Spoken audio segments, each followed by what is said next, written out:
Hello everyone. आज चाहिँ हामी क्लास 10 को च्याप्टर 5 अथवा युनिट 5 लाइटको बारेमा हामी लाइटको रियल र भर्चुअल इमेजको बारे हेर्न गइरहेका छौँ लाइट च्याप्टरको। सो रियल र भर्चुअल इमेज के हो भन्ने कुराहरू थोरै डिस्कस गर्छौँ। त्यसैगरी यहाँनिर हामीले चाहिँ म्याग्निफिकेसनको बारे पनि हेर्छौँ।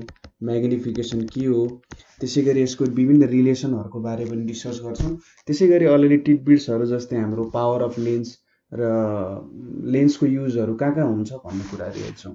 सो रियल र भर्चुअल इमेज चाहिँ एउटा डिफ्रेन्सको रूपमा म बुझाउँछु। सो तपाईँले नोट बनाउनु पनि हुन्छ पछिको लागि र अहिले स्टडी गर्न पनि हामीलाई सजिलो हुन्छ। सो रियल र भर्चुअल इमेज बिचको डिफ्रेन्स चाहिँ के हो त त्यो हेरौँ। सो पहिलो कुरा भनेको यसको डिफिनेसन भनेको के हो त, रियल इमेज भनेको चाहिँ के हुन्छ त, they can be obtained on the screen. ठिक छ, they can be obtained on the screen. So तपाईँले आफ्नो फोटो खिच्न सक्नुहुन्छ भने त्यो के हो त, तपाईँको रियल इमेज भयो। अथवा कुनै कुरालाई चाहिँ तपाईँले फोटोग्राफमा ल्याउन सक्नुहुन्छ भने त्यो के भयो त, रियल इमेज भयो। तर यो के हो त, virtual image, they cannot be obtained on screen. ठिक छ, तपाईँले मिररमा आफ्नो रिफ्लेक्सन देख्नुहुन्छ, त्यो रिफ्लेक्सनको फोटो खिच्न सक्नु हुँदैन तपाईँले जस्तो लाग्छ मलाई है। सो कुनै भर्चुअल इमेज छ भने त्यो भर्चुअल इमेजको तपाईँले के गर्न सक्नुहुन्न त, इमेजलाई स्क्रिनमा ल्याउन सक्नुहुँदैन। So they cannot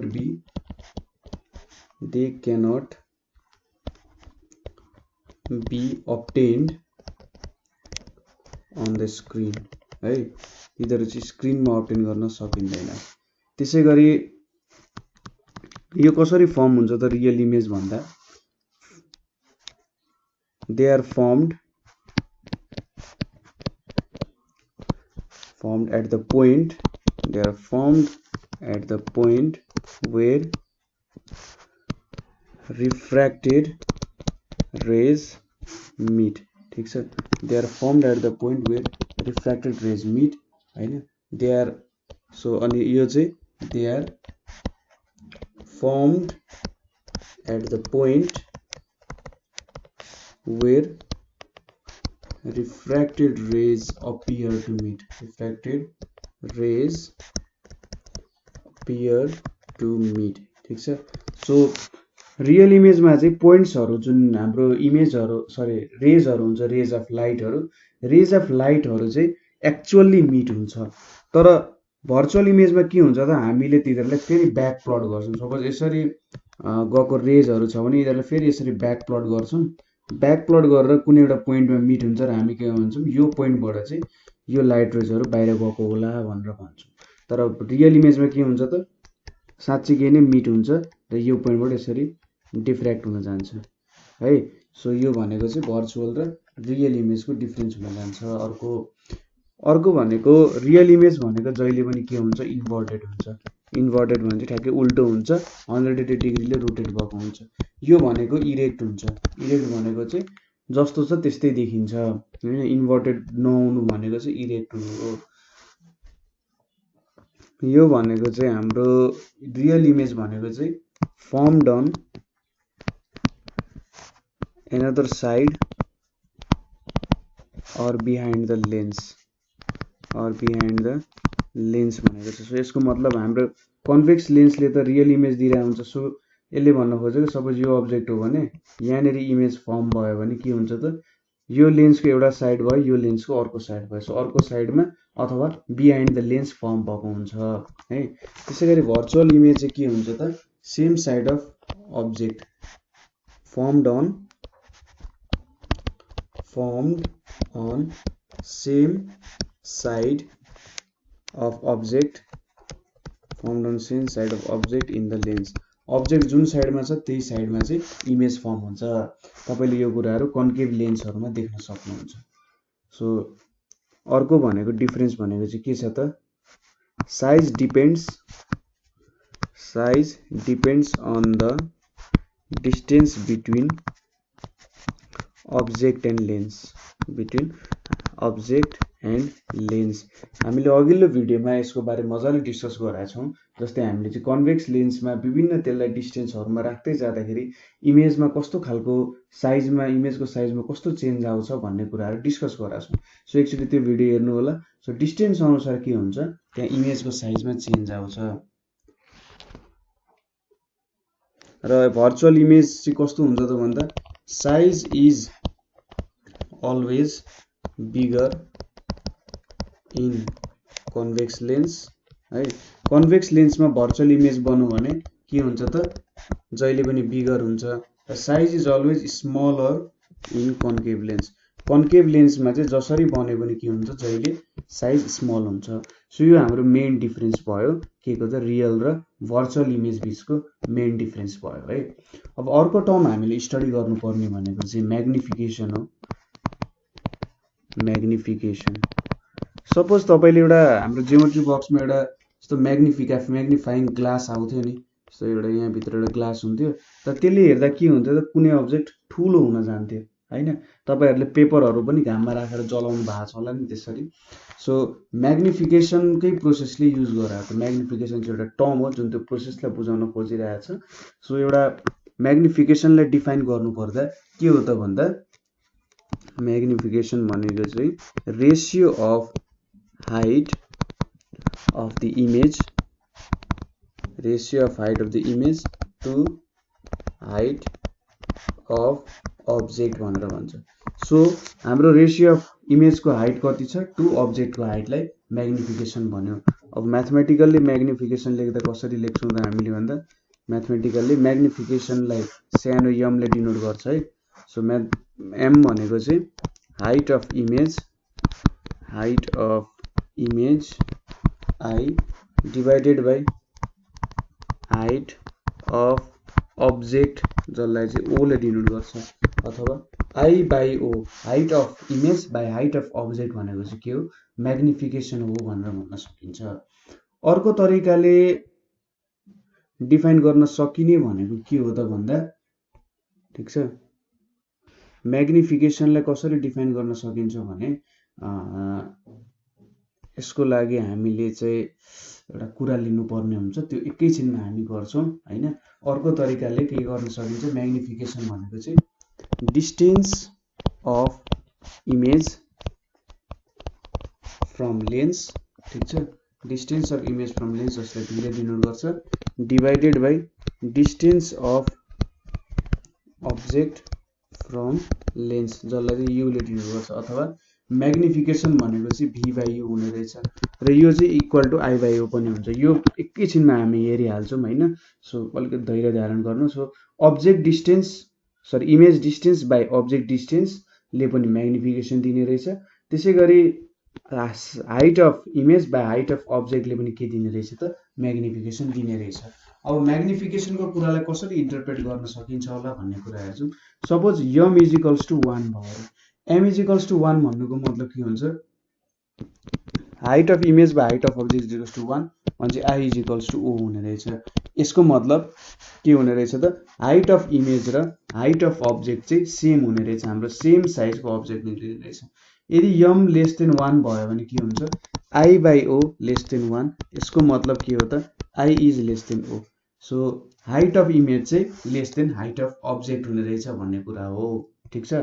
m less than 1 magnification less than 1 हुनुको मतलब हाम्रो जुन इमेज आयो त्यो चाहिँ सानो इमेज आयो भनेर बुझ्नु पर्छ। सजिलै बुझ्न सकिन्छ। m ग्रेटर देन 1 भनेको हाम्रो इमेज चाहिँ ठूलो देखियो। सो हाम्रो इमेज ठूलो देखिनु भनेको हाम्रो के हुन्छ त इमेजको हाइट चाहिँ अब्जेक्टको हाइट भन्दा ठूलो हुनु पर्यो। इमेजलाई ठूलो देख्न त इमेजको हाइट त ठूलो हुनु पर्यो नि अब्जेक्ट भन्दा त्यही भएर त ठूलो भयो नि त। सो यसरी चाहिँ हामीले इन्टरप्रेट गर्न सक्छौं। अर्को भनेको यदि m लेस देन 0 अथवा नेगेटिभ भयो भने के हुन्छ त यसले इमेज भर्चुअल हुन्छ भनेर जनाउँछ। Image is virtual and erect भनेर जनाउँछ है ठीक छ m लेस देन 0 भयो भने। त्यसैगरी m ग्रेटर देन 0 भयो भने इमेज के हुन्छ त image is real and inverted हुन्छ ठीक छ। सो यो कन्डिसनहरु पनि हामीले याद गर्नु पर्यो। अब यहाँनेरि अघि हामीले भनेको थियौं कि i by o is equals to v by u हुनुपर्छ। हामीले to prove i by o is equals to v by u वाला कन्डिसन प्रुभ गर्न लागिरहेका छौं। सो यो बुझ्नुभयो होला म्याग्निफिकेसन भनेको के हो कसरी यसलाई लेखिन्छ, यसले के दिन्छ त भ्यालु भन्ने कुराहरू हामीले हेर्यौँ। अब यो कुरा हामी प्रुभ गर्न गइरहेका छौँ। सो यो प्रुभ गर्नको लागि हामीले एउटा कन्भेक्स लेन्सको सहारा लिन्छौँ। कन्भेक्स लेन्स बनाउँछौँ। सो यो हाम्रो कन्भेक्स लेन्स भयो। कन्भेक्स लेन्स बनाएर अब लगभग एक्ज्याक्ट बनाउँदाखेरि नै फाइदा हुन्छ होला, तर जस्ट हामी प्रुभ गर्न खोजिरहेका छौँ। र यो भनेको हाम्रो अप्टिकल सेन्टर भयो। त्यसै गरी यो हाम्रो के भयो त प्रिन्सिपल फोकस भयो भने, अनि यहाँनिर हाम्रो 2f छ। त्यसै गरी यो यतापट्टि f र यतापट्टि 2f हुन गयो। अब हामीले कुनै पनि अब्जेक्ट चाहिँ सपोज कतानिर राख्यौँ त भन्दा ठिक छ ल, यहाँनिर हामीले कुनै एउटा अब्जेक्ट राखिदिउँ अरे।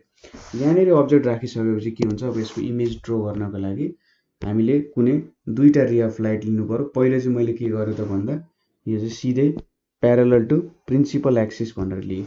प्रिन्सिपल एक्सिससँग प्यारलल भएपछि के हुन्छ त, प्रिन्सिपल एक्सिससँग प्यारलल भएपछि फोकसबाट पास हुन्छ। हाम्रो नियमै छ हैन, प्रिन्सिपल एक्सिसबाट पास भएपछि फोकसबाट पास हुने।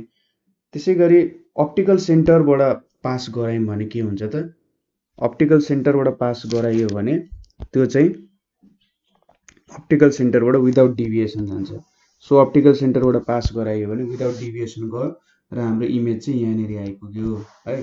सो यतानिर इमेज बन्यो। इमेजको हाइटलाई मैले a ड्यास b ड्यास भनेर लेखेँ र अब्जेक्टको हाइटलाई कति लेखियो त ab भनेर लेखेँ। ठिक छ, यो अब्जेक्ट भयो हाम्रो, यो इमेज भयो। हाम्रो कुरा पनि मिलिरहेको छ। यहाँ 2f भन्दा टाढा भयो भने f र के को बीच बन्यो त हाम्रो इमेज भन्दा f र 2f को बीच बन्यो। त्यो भएर ठ्याक्कै इमेजको साइज अलिकति सानो आएर पनि जस्ट एउटा कन्डिसन हो। हामीले यहाँ सानो ठुलो सोच्नु पर्दैन, सबैमा यही कन्डिसन नै एप्लाई हुने हो है। सो एबी यहाँनिर लियो। त्यसै गरी यो पोइन्टलाई पी लियो, यो पोइन्ट ओ छँदैछ। सपोज यसलाई पनि यसरी एउटा लाइनको रूपमा मैले देखाएँ। यहाँनिर यो भनेको पी भयो, यो पोइन्ट र ओ छँदैछ। अब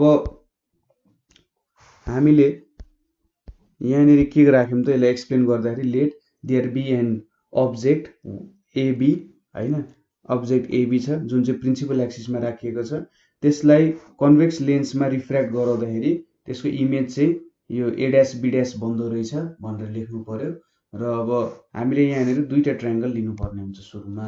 सो कुन कुन ट्रायङ्गल लिनु पर्यो त भन्दाखेरि triangle ABO and triangle a dash b dash o भनेर लिनु पर्यो।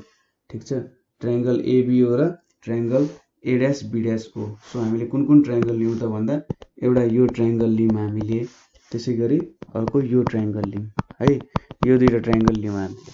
अब यो दुईटा ट्रायङ्गलमा के छ त भन्दा कन्डिसनहरू, पहिलो भनेको एङ्गल बिएओ एङ्गल एबिओ चाहिँ हो, ABO angle ABO is equals to angle O A dash B dash भयो, किनभने बोथ राइट एङ्गल्स छ है। यो पनि 90 डिग्री छ र यो ट्रायङ्गल पनि 90 डिग्री छ। त्यसै गरी दोस्रोमा angle AOB is equals to angle A dash O B dash भयो। के हो त यिनीहरू भर्टिकल्ली अपोजिट एङ्गल हो। यो एङ्गल र यो एङ्गल त के छ त, यहाँनिर हेर्नु त, यो एङ्गल जुन छ हाम्रो, यो एङ्गल र यो एङ्गल भर्टिकल्ली अपोजिट एङ्गल छ। सो हामीले के लेख्न सक्यौँ त, यिनीहरू भनेको भर्टिकल्ली अपोजिट एङ्गल। ठिक छ, भर्टिकल्ली अपोजिट एङ्गल भयो यिनीहरू। अब लास्ट एउटा एङ्गल त के हुन्छ, इक्वल हुने भइहाल्यो। सो थर्ड एङ्गल भनेको के हो त, angle BAO is equals to angle O B dash A dash. यो भनेको रिमेनिङ एङ्गल भयो हैन। रिमेनिङ एङ्गल त इक्वल हुनु पर्यो। दुईटा करेस्पोन्डिङ एङ्गल, दुईटा एङ्गलहरू इक्वल छ भने रिमेनिङ एङ्गल ओभियसली इक्वल हुन्छ। सो तीनटा एङ्गल इक्वल भयो भने यहाँनिर के भयो त, सो यो दुईटा ट्रायङ्गलहरू के भयो, सिमिलर ट्रायङ्गल्सहरू भयो, सिमिलर ट्रायङ्गल्सहरू भयो। अब हामीले के लेख्न सक्छौँ त, सिमिलर ट्रायङ्गल्सको करेस्पोन्डिङ साइड पनि इक्वल हुन्छ। सो नाउ हामीले के लेख्न सक्यौँ भन्दा, अब एङ्गल हामीले सुरुमा यो दुईटा एङ्गल लियौँ। एओबी को करेस्पोन्डिङ साइड भनेको के हो, एबी हो हैन। त्यसै गरी A dash O dash B ड्यासको A dash O dash B ड्यासको A dash by B dash हुन गयो हैन। त्यसै गरी अब 90 डिग्री वाला लियौं भने के हुन्छ त एबिओ लियौं भने त्यसको करेस्पोन्डिङ साइड भनेको ओए हुन्छ। त्यसै गरी ओए ड्यास बी ड्यास लियौं भने ओबी ड्यास हुन्छ है। यो दुईटा भयो। अब यहाँनेरि एबीले के जनाउँछ त height of object, A dash B dash O ड्यासले हाइट अफ इमेज भनेर जनाउँछ र ओएले के जनाउँछ त भन्दा सरी ओए भन्दा नि यहाँनेरि हामीले चाहिँ उयो चाहिँ लिनुपर्ने हो, यसले केही पनि जनाउँदैन। ठिक छ, लास्ट एउटा पनि लियौँ हामीले कुन लियौँ भन्दा त एबिओ पनि लियौँ। अब यो पनि लियौँ, बिएओ लियौँ भने के हुन्छ त बिएओको करेस्पोन्डिङ साइड भनेको ओबी हुन्छ। त्यसै गरी हाम्रो अर्को रिमेनिङ भनेको ओबी ड्यास ए ड्यास छ, त्यसको भनेको साइड भनेको ओए ड्यास हुन्छ। सो यहाँनेरि AB by A dash B dash is equals to OB by OA dash हुने रहेछ। सो यहाँ हेर्नु त एबी भनेको के हुन्छ त height of object. So AB भनेको हाइट अफ अब्जेक्ट हुन्थ्यो, हामीले चाहिँ यसलाई ठ्याक्कै इन्भर्स गरेर लिन सक्छौँ है। सो यसलाई चाहिँ ठ्याक्कै के लेख्न सक्छौँ त भन्दा हाम्रो म्याग्निफिकेसनको फर्मुला अनुसार मिलाउन A dash B dash by AB भनेको ओए ड्यास बाई ओबी भनेर लेख्न सक्छौँ। अब फिगर हेर्नु त, फिगरमा ए ड्यास बी ड्यास भनेको के छ हाइट अफ इमेज छ, ए ड्यास बी ड्यास भनेको हाइट अफ इमेज छ है। त्यसै गरी एबी भनेको हाइट अफ अब्जेक्ट छ, हाइट अफ के छ त अब्जेक्ट छ र ओए ड्यास भनेको के छ त ओए ड्यास भनेको इमेज डिस्टेन्स छ हैन। ओए ड्यास भनेको त इमेज डिस्टेन्स हो हाम्रो अप्टिकल सेन्टरदेखि दिने र ओबी भनेको के छ त अब्जेक्ट डिस्टेन्स छ, अब्जेक्ट डिस्टेन्स है। सो यहाँबाट के प्रुभ भयो त हाइट अफ इमेज भनेको आई, यो ओ, यहाँनेरि V by U. So magnification जुन हामीले फर्मुलामा height of object height of image by height of object or image distance by object distance जुनै पनि गरे हुन्छ, यो दुइटै लिनु भनेको म्याग्निट्युडको हिसाबमा सेम हुँदो रहेछ र जुनै कन्डिसनमा पनि तपाईँले ट्राई गर्नुभयो भने यो कुरा प्रुभ गर्न सक्नुहुन्छ हैन। तपाईँले कन्भेक्स लेन्सको थुप्रै कन्डिसनहरू छ, त्यो कन्डिसनहरू एप्लाई गर्नु र तपाईँले के थाहा पाउन सक्नुहुन्छ त भन्दा यहाँनिर के भयो भन्ने कुरा चाहिँ तपाईँले थाहा पाउन सक्नुहुन्छ। अब एउटा कुरा छ, यो सानो कुराले चाहिँ पछि एकदमै ठुलो रोल खेल्छ। के हो त भन्दा यहाँनिर एक्ज्याक्टली हामीले प्रुफ त सोधेको छैन, तर जस्ट रिलेसन छ। रिलेसन के को बीच त भन्दा फोकल लेन्थ त्यसै गरी object distance and image distance बीचको रिलेसन छ। सो यदि मेरो फोकल लेन्थ एफ हो, अब्जेक्ट डिस्टेन्स यु हो, इमेज डिस्टेन्स भी हो भने मैले चाहिँ यसलाई के लेख्न सक्छु 1 by F is equals to 1 by U plus 1 by V. यो भनेको मेरो के हो लेन्स फर्मुला हो है, यो चाहिँ मेरो के हो त लेन्स फर्मुला हो। ठिक छ, अब लेन्स फर्मुला चाहिँ हामीले धेरै युज गरिरहेको हुन्छौँ। सो लेन्स फर्मुलाको बारेमा बुझ्नु जरुरी छ। तपाईँले त अब्जेक्ट डिस्टेन्स र इमेज डिस्टेन्स त बुझिहाल्नुहुन्छ। अब्जेक्ट डिस्टेन्स भनेको के हो त भन्दा यो पोइन्टदेखि अब्जेक्टको डिस्टेन्स कति छ त, यो ओबी लियौँ नि हामीले, अप्टिकल सेन्टरदेखि अब्जेक्टको डिस्टेन्स कति छ, अप्टिकल सेन्टरदेखि इमेजको डिस्टेन्स कति छ। फोकल लेन्थ भनेको चाहिँ अप्टिकल सेन्टरदेखि फोकस प्रिन्सिपल फोकस छ जुन हाम्रो यहाँ एफ लेखेको, यो सम्मको डिस्टेन्सलाई फोकल लेन्थ भन्छ। अब यहाँनिर केही साइन कन्भेन्सनहरू याद गर्नुपर्छ। यदि हाम्रो डिस्टेन्स रियल छ भने, ठिक छ, हामीले रियल इमेजमा कुरा गरिरहेको छौँ, रियल डिस्टेन्स छ भने यसलाई हामी जहिले पनि पोजिटिभ लिन्छौँ। ठिक छ, भर्चुअल डिस्टेन्सलाई हामी के लिन्छौँ त भर्चुअल डिस्टेन्सलाई नेगेटिभ नै भनेर लिन्छौँ है। ठिक छ, भर्चुअलको इमेजको कुरा आयो भने भर्चुअल डिस्टेन्सलाई हामी नेगेटिभ लिन्छौँ, रियल डिस्टेन्सको कुरा आयो भने पोजिटिभ लिन्छौँ। म्याग्निफिकेसनमा पनि जुन भी बाई यु छ हैन, यहाँनिर यही कुराहरू आउँछ। जस्तै हाम्रो इमेज चाहिँ नेगेटिभतिर जान सक्छ धेरैचोटि। सो यो भर्चुअल भयो भने पनि हामी म्याग्निफिकेसनमा पनि यसलाई माइनसकै साइनले रिप्रेजेन्ट गर्छौँ हैन, ताकि हाम्रो इमेज रियल हो कि भर्चुअल होस् अर्कोले हेर्दा ट्याटै थाहा पाइहाल्छ नि त। म्याग्निफिकेसन नेगेटिभ देख्दा त इमेज त भर्चुअल रहेछ है भन्ने कुरा चाहिँ उसले अड्कल काट्न सक्छ।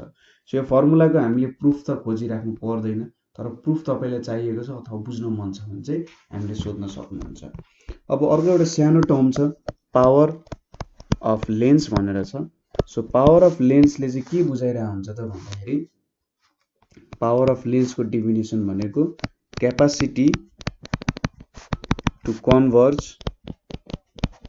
or diverge light rays falling on it, light rays falling on a lens। So कुनै लेन्समा लाइट रेजहरू फल गर्छ है भने त्यसले चाहिँ कति लाइट रेजहरूलाई कन्भर्ज अथवा डाइभर्ज गर्न सक्छ भन्नु चाहिँ के हो त पावर अफ लेन्स हो। ठिक छ, capacity to converge or diverge light rays falling on a लेन्सलाई के भन्छ त पावर अफ लेन्स भन्छ। अर्को शब्दमा चाहिँ यसलाई डिफाइन गर्नु पर्दाखेरि पावर अफ लेन्स भनेको reciprocal of its focal length, reciprocal of its focal length expressed in metres. ठिक छ, एक्सप्रेस्ड इन मिटर्स। सो यदि हामीले रेसिप्रोकल अफ फोकल लेन्थ गर्यौँ भने पनि के दिने रहेछ, त्यसले पावर दिने रहेछ। सो म्याथमेटिकल्ली पावर भनेको के हुने रहेछ त 1/, focal length of lens, focal length of lens in meter हैन। so 1/, focal length of lens in meter। so P is equals to 1/f by meter भयो। और P is equals to यो मिटरमा छ भने मिटरलाई हामीले के लेख्न सक्छौँ त भन्दा सपोज हामीले यसलाई f सेन्टिमिटर भनेर लेख्यौँ भने यहाँ माथि कति हुन्छ त 100 हुन्छ। यसरी पनि लेख्न सकिन्छ किनभने यहाँनिर के हुन्छ त यसलाई या 1/f सेन्टिमिटर बाई 100 लेख्यो भने त यो f मिटरमा चेन्ज हुन्छ नि त डाइरेक्ट। सो यसरी पनि लेख्दा केही फरक पर्दैन है, एउटै तरिकाले रिप्रेजेन्ट गरे हो। र एसआई युनिट अफ यसको पावरको एसआई युनिट भनेको डायोप्टर हुन्छ। ठिक छ, एसआई युनिट भनेको चाहिँ डायोप्टर हुन्छ।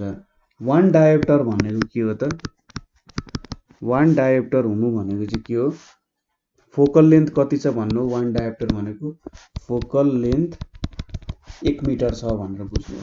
जस्तै P is equals to 1 dioptre भयो भने P इज 1/f हुन्छ र f मिटरमा छ भने f metre is equals to 1 हुन्छ। सो फोकल लेन्थ 1 मिटर हो। सो डायोप्टरले यस्तो भ्यालुहरू हामीले भेट्न सकिन्छ, तपाईँले न्युमेरिकलहरूमा दिइरहेको हुन्छ। यदि तपाईँले सेन्टिमिटरमा दिएको छ भने तपाईँले यो फर्मुला युज गर्नु पर्यो। तपाईँलाई के दियो त फोकल लेन्थ 50 सेन्टिमिटर दिएको छ भने 100/50 गर्नु पर्यो है। एउटै भ्यालु हुन्छ 100/50 गर्नु अथवा 50लाई 50 सेन्टिमिटरलाई मिटरमा चेन्ज गर्दा पनि केही फरक पर्दैन। सो यही फर्मुला युज गर्दा नि हुन्छ अथवा यो फर्मुला युज गरे पनि केही फरक पर्दैन। सो अब केही इम्पोर्टेन्ट कन्क्लुजन्सहरू हामी हेर्न गइरहेका छौँ। सम इम्पोर्टेन्ट कन्क्लुजन्स जस्तै के हुन्छ त भन्दा focal length of F of convex लेन्सको फोकल लेन्थ के हुन्छ त पोजिटिभ हुन्छ। त्यो भएर पावर पनि के हुन्छ पोजिटिभ हुन्छ। कन्भेक्स लेन्सको फोकल लेन्थ पोजिटिभ हुन्छ, त्यो भएर पावर पनि पोजिटिभ भयो। त्यसै गरी focal length of concave lens is negative है। कन्केभ लेन्सको फोकल लेन्थ नेगेटिभ हुन्छ, सो यसको कारण पावर पनि के हुन्छ त नेगेटिभ हुन जान्छ। अब त्यसै गरी हाम्रो फोकल लेन्थ चाहिँ एकदमै लामो भयो। फोकल लेन्थको भ्यालु एकदमै लार्ज भयो भने focal length value is large भयो भने के हुन्छ त हेर्नु त फोकल लेन्थ जति धेरै हुन्छ पावर त्यति नै कम हुन्छ। फोकल लेन्थ र पावरको इन्भर्स रिलेसन छ। So focal length value is large then converging or diverging power is less. Converging or diverging power of lens is less हुन्छ है। फोकल लेन्थ भ्यालु लार्ज भयो भने के हुन्छ त पावर कम आउँछ। फोकल लेन्थको भ्यालु स्मल भयो भने के हुन्छ पावर धेरै आउँछ। सो हामीले डाइभर्ज कन्भर्ज धेरै गराउनु पर्ने छ भने हामीले सानो फोकल लेन्थको लेन्स युज गर्नुपर्छ। हामीले ठिक छ धेरै कन्भर्ज डाइभर्ज गराउनु पर्ने छैन भने लामो फोकल लेन्थको हामीले के गर्नुपर्छ हामीले लेन्स युज गर्नुपर्ने हुन्छ। सो यस्तो कुराहरू चाहिँ लेन्सहरू बनाउँदाखेरि ख्याल गरिराख्नु पर्ने हुन्छ। अब लेन्सहरूको युज कहाँ हुन्छ त त्यो हेरौँ। Uses of lens. सो लेन्सको युजहरू कहाँ हुन्छ भन्दा तिनीहरू चाहिँ टेलिस्कोप, माइक्रोस्कोप, है। यिनीहरूको बारे हामी पढ्छौँ। क्यामेरा, स्लाइड प्रोजेक्टरहरू, यस्तो कुराहरूमा चाहिँ के हुन्छ त युज भइरहेको हुन्छ। यिनीहरू अप्टिकल इन्स्ट्रुमेन्ट्सहरू हो। So lens are use in optical instruments like telescope, microscope, camera, slide projector etcetera. त्यसै गरी they are use in spectacles, चस्मामा युज हुन्छ। They are use in spectacles to correct defects of vision. Defects of भिजनको बारे पनि हामी अर्को भिडियोमा हेर्छौँ। सो डिफेक्ट्स अफ भिजन भनेको चाहिँ तपाईँले कुनै बेला टाढाको देख्नु हुँदैन, आफैले फिल गर्नुभएको छ होला। कुनै बेला टाढाको देख्नु हुँदैन, कुनै बेला नजिकको देख्नु हुँदैन। सो यो भनेर हाम्रो डिफेक्ट्स अफ भिजन हो। आँखामा केही प्रब्लम छ भने आउँछ र लेन्सले चाहिँ त्यो प्रब्लमहरूलाई हटाउन सकिन्छ। त्यसै गरी अर्को भनेको कन्केभ लेन्स चाहिँ concave lens is used in peeping door. Concave lens is used in peeping door भनेको peeping hole of a door है, peeping hole of a door. तपाईँले फिल्महरूमा देख्नु भएको छ होला, ढोकामा यस्तो सानो एउटा लेन्स राखेको हुन्छ, त्यो चाहिँ कन्केभ लेन्स हुन्छ। त्यसले चाहिँ उतापट्टिको अब्जेक्टलाई देखाउन सक्छ। किन भन्दाखेरि यसले एउटा इरेक्ट इमेज र सानो इमेज क्रिएट गर्छ, त्यसैले धेरै ठाउँ हामीले कभर गर्न सक्छौँ होइन। र यो चाहिँ जे होस् आईहरूमा पनि युज भइरहेको हुन्छ। हाम्रो आइजमा चाहिँ कन्भेक्स लेन्स हुन्छ। सो कन्भेक्स लेन्सको कारण हामी देख्न पाइरहेका छौँ है। त्यो कुराहरू ख्याल गर्नुपर्ने हुन्छ। सो अब आज हामीले के पढ्यौँ त भन्दा रियल र भर्चुअल इमेजको बारे पढ्यौँ। रियल इमेजलाई स्क्रिनमा लिन सकिने रहेछ, भर्चुअल इमेजलाई नसकिने रहेछ होइन। रियल इमेज जहिले पनि इन्भर्टेड हुने रहेछ, भर्चुअल इमेज जहिले इरेक्ट हुन्छ भन्ने जस्तो कुराहरू पढ्यौँ। त्यसै गरी रियल इमेजको साइज चाहिँ अब्जेक्ट र लेन्स बिचको डिस्टेन्समा डिपेन्ड गर्ने रहेछ। त्यसै गरी हाम्रो भर्चुअल इमेज बन्दाखेरि यदि कन्भेक्स लेन्समा बनेको छ भने साइज जहिले ठुलो हुन्छ र कन्केभमा बनेको छ भने स्मल हुन्छ। म्याग्निफिकेसनले चाहिँ हामीलाई के दिने रहेछ त हाम्रो इमेज अब्जेक्टभन्दा कति ठुलो छ भन्ने कुराहरू दिने रहेछ। त्यसै गरी हाम्रो इमेज चाहिँ भर्चुअल हो कि रियल हो भन्ने कुराहरू पनि भेट्न सकिने रहेछ। र म्याग्निफिकेसन भनेको दुई तरिकाले भेट्न सकिन्छ, एउटा height of image by height of object I by हो, अथवा image distance by object distance गरेर पनि हामीले के भेट्न सकिने रहेछ, म्याग्निफिकेसन भेट्न सकिने रहेछ। अर्को कुरा हामीले हेरेको भनेको पावरको कुरा हो, power of lens. Power of लेन्सले चाहिँ हाम्रो लेन्सको कति क्यापासिटी छ कन्भर्ज र डाइभर्ज गर्ने हो त्यो कुरा दिने रहेछ। यसलाई चाहिँ डायोप्टरमा मेजर गरिन्छ र जेनरली यो मेजर गर्दा हाम्रो फोकल लेन्थलाई मिटरमा चेन्ज गरिरहेको हुन्छौँ हामीले होइन। र जति धेरै फोकल लेन्थ भयो हाम्रो पावर अफ लेन्स त्यति नै कम हुँदै जाने रहेछ। सो हामीले यहाँ जे कुरा पढ्यौँ सायद बुझ्नुभयो जस्तो लाग्यो मलाई। कतै बुझ्नु भएन भने चाहिँ क्वेसन गर्नु होला होइन। बुझ्नुपर्छ, मजाले बुझेर काम गर्नुपर्छ। सो आजको लागि यति नै। Thank you for watching.